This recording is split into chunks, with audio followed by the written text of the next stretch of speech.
रामकृष्ण हरी माऊली. आज आपण महाराष्ट्राच्या परंपरेतील एक महान संत संत ज्ञानेश्वर माऊली यांच्या जीवनाविषयी जाणून घेणार आहोत.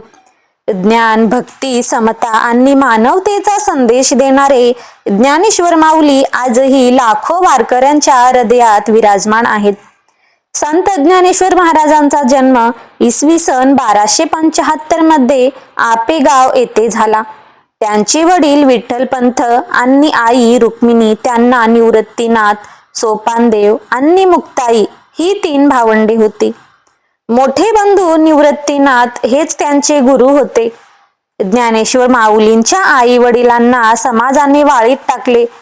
त्यामुळे 4ही भावंडांना लहानपणापासून अनेक संकटाचा सामना करावा लागला. पण त्यांनी कधीही सत्य, धर्म आणि ईश्वर भक्तीचा मार्ग सोडला नाही.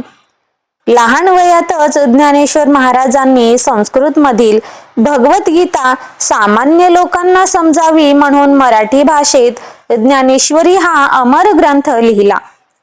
तेव्हा त्यांचे वय फक्त 16 वर्ष होते. आजही ज्ञानेश्वरी हा मराठीतील सर्वश्रेष्ठ आध्यात्मिक ग्रंथ मानला जातो. ज्ञानेश्वरी शिवाय त्यांनी अमृतानुभव, चांगदेव पासष्टी, हरिपाठ आणि अनेक अभंगाची रचना केली.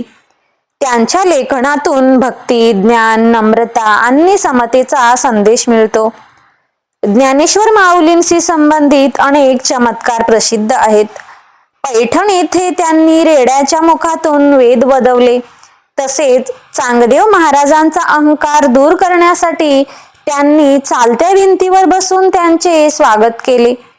माऊली आणि संत नामदेव यांनी अनेक तीर्थक्षेत्रांना भेट देत भक्तीचा संदेश संपूर्ण भारतभर पोहोचवला. त्यांनी जात पात, उच्च नीच आणि भेदभावाला विरोध केला. माऊलींच्या मते प्रत्येक जीवामध्ये परमेश्वराचा अंश आहे. अवघ्या 21व्या वर्षी आळंदी येथे ज्ञानेश्वर माऊलींनी संजीवन समाधी घेतली. आजही लाखो वारकरी आषाढी आणि कार्तिकी वारीमध्ये आळंदीहून पंढरपूर पर्यंत पायी चालत जातात.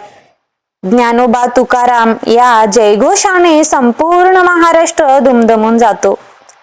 माऊलीचा संदेश आजही तितकाच महत्वाचा आहे. त्यांनी सांगितले की ज्ञानाशिवाय भक्ती अपूर्ण आहे आणि भक्तीशिवाय जीवनाला अर्थ नाही.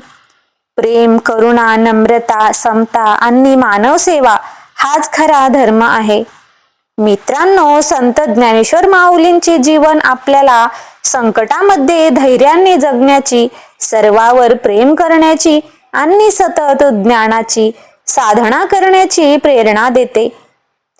व्हिडिओ आवडला असेल तर लाईक करा, शेअर करा आणि अशाच धार्मिक माहितीसाठी आमच्या चॅनलला सबस्क्राईब करायला विसरू नका. जय हरी विठ्ठल.